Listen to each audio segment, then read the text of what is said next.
बिस्मिल्लाहिर्रहमानिर्रहीम। आज हम class 10 physics chapter number 3 geometrical optics का एक टॉपिक पढ़ेंगे। इस टॉपिक का नाम है रिफ्रैक्शन ऑफ अ लाइट। सबसे पहले हम ये समझते हैं कि रिफ्रैक्शन ऑफ लाइट होती क्या है।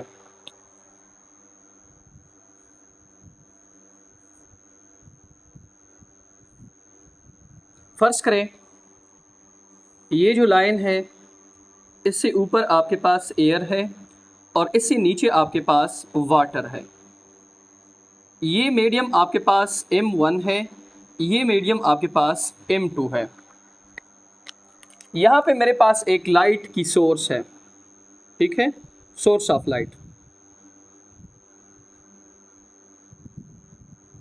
सोर्स ऑफ लाइट से जब लाइट निकलती है तो ये रे आपके पास इंसिडेंट रे होती है।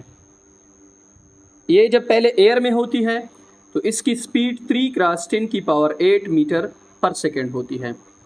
लेकिन जैसे ही ये वाटर के अंदर घुस जाती है, इस लाइन के बाद इसकी स्पीड आहिस्ता आहिस्ता क्या होती है, कम होती है।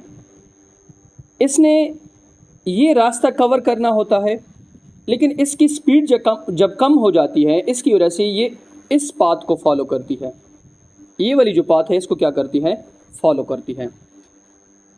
दो चीज़ें इसकी चेंज हो जाती है जब ये एयर से वाटर में जाती है। एक इसकी डायरेक्शन में चेंज आती है और एक इसकी स्पीड में चेंज आती है। तो ये जो डायरेक्शन और स्पीड में चेंज है, एक मीडियम से दूसरे मीडियम में एंटर होने के बाद, इस फिनोमेना को हम क्या कहते हैं, रिफ्रैक्शन ऑफ अ लाइट। यहाँ पे फर्ज करें इसकी स्पीड हो गई 2×10⁸ मीटर पर सेकेंड। तो ये जो आपके पास स्पीड में चेंज आ गई और डायरेक्शन में चेंज आ गई, जब लाइट एक मीडियम से दूसरे मीडियम में एंटर होती है, इस फिनोमेना को हम क्या कहते हैं, रिफ्रैक्शन ऑफ अ लाइट। तो यहाँ पे हम क्या कहते हैं, कहेंगे कि रिफ्रैक्शन ऑफ लाइट क्या है, द बेंडिंग ऑफ लाइट रे फ्रॉम its original path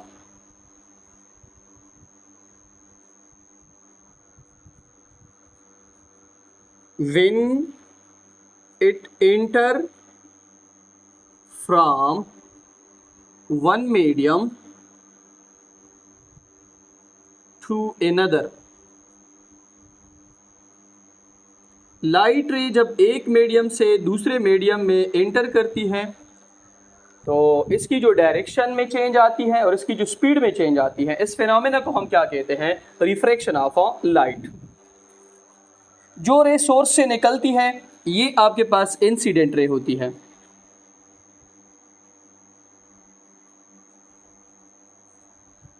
जिस पॉइंट के ऊपर टकराती है या जिस पॉइंट के ऊपर सबसे पहले टच होती है उसको पॉइंट ऑफ इंसिडेंस कहते हैं।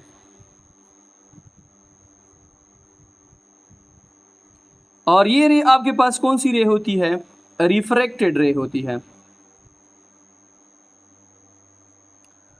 अब अगर हम ये देखना चाहते हैं ये इंसिडेंट रे इस सरफेस के साथ कितने एंगल के ऊपर स्ट्राइक हुई है, या एंगल ऑफ इंसिडेंस कितनी है, या एंगल ऑफ रिफ्रैक्शन कितनी है, तो हम यहाँ पे एक ऐसी लाइन ड्रा करेंगे जो इस सरफेस को, ये जो ब्लू लाइन है, इसको ये लाइन परपेंडिकुलर होगी, 90 के एंगल के ऊपर होगी। ऐसी लाइन जो सरफेस को परपेंडिकुलर हो, उस लाइन को हम कौन सी लाइन कहते हैं, नॉर्मल लाइन। नॉर्मल लाइन कौन सी लाइन होती है, ये ऐसी लाइन होती है जो इस सरफेस को परपेंडिकुलर होती है। और इस लाइन के जरिए हम ये चेक करना चाहते हैं कि यहाँ पे इंसिडेंट रे नॉर्मल लाइन के साथ कितना एंगल बनाती है और रिफ्रैक्टेड रे नॉर्मल लाइन के साथ कितना एंगल बनाती है। इंसिडेंट रे नॉर्मल लाइन के साथ जो एंगल बनाती है वो एंगल ऑफ इंसिडेंस होती है, और रिफ्रैक्टेड रे जो नॉर्मल लाइन के साथ एंगल बनाती है वो आपके पास एंगल ऑफ रिफ्रैक्शन होती है। अब अगर कोई आपसे पूछता है कि रिफ्रैक्शन ऑफ लाइट होती क्यों है, तो आपने उसका आंसर देना है due to difference in optical density. Optical density, refraction of light इसी वजह से होती है क्योंकि दोनों मीडियम का जो ऑप्टिकल डेंसिटी होती है वो क्या होती है, मुख्तलिफ। ऑप्टिकल डेंसिटी क्या है, एक मटेरियल कितना आपके पास लाइट एब्जॉर्ब कर सकता है, एब्जॉर्बिंग लाइट बाय मीडियम। एक मीडियम जो है वो लाइट रेस को कितना एब्जॉर्ब कर सकता है, कितना उसको रिजिस्ट कर सकता है, उसके पाथ में कितनी रुकावट डाल सकता है, उसकी स्पीड को कितना स्लो कर सकता है। This is basically an optical density. Medium आपके पास बुनियादी तौर पर यहां पे दो है। एक आपके पास है डेंसर मीडियम,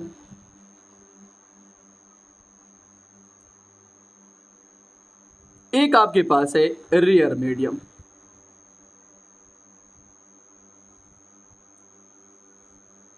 अगर कोई आपसे पूछता है कि मीडियम क्या है तो सिंपल बता दे कि वो मटेरियल जिसके ऊपर लाइट पास होती है यहां पर, वो आपके पास क्या है, मीडियम है। डेंसर मीडियम हाई डेंसिटी होती है, इसकी हाई ऑप्टिकल डेंसिटी। इसमें स्पीड क्या होती है, स्पीड ऑफ लाइट लो होती है, कम होती है। रेयर मीडियम आपके पास कौन सा है, जिसमें आपके पास लो डेंसिटी होती है, ऑप्टिकल डेंसिटी आपके पास लो होती है, लेकिन स्पीड ऑफ लाइट आपके पास क्या होती है, हाई होती है, ज़्यादा होती है। ठीक है।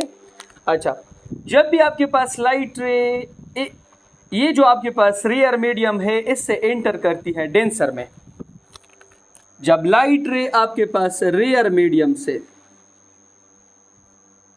किस में एंटर करती है, डेंसर मीडियम में। लाइट रे फर्ज करें ये आपके पास एयर है, नीचे आपके पास वाटर है। लाइट रे आपके पास एंटर कर रही है एयर से किस में, वाटर में। देखिए ओरिजिनल पाथ ये है, लेकिन ये इस तरीके से बेंड हो जाती है, रिफ्रैक्ट हो जाती है। ये आपके पास नॉर्मल है, ये आपके पास नॉर्मल प्राइम है। तो इस केस में अगर देखें तो ये आपके पास एंगल ऑफ इंसिडेंस, ये आपके पास एंगल ऑफ रिफ्रैक्शन। याद रखें जब रेयर मीडियम से डेंसर में मीडियम में एंटर होती है तो ये जो रे है ये बेंड होती है टुवर्ड्स नॉर्मल, टुवर्ड्स नॉर्मल। तो इस केस में जब रेयर से डेंसर में रे एंटर होती है तो इस केस में एंगल ऑफ इंसिडेंस ग्रेटर होती है किससे, एंगल ऑफ रिफ्रैक्शन से। क्यों, क्योंकि रे बेंड्स होती है टुवर्ड्स द नॉर्मल, स्पीड कम हो जाता है। अब अगर इस तरह की सिचुएशन है कि आपके पास रे जो है वो डेंसर मीडियम से किस में एंटर हो रही है, रेयर में, किस में, रेयर मीडियम में। तो याद रखें इसमें क्या सिचुएशन होती है, देख ले। नीचे आपके पास ग्लास है, ऊपर आपके पास एयर है।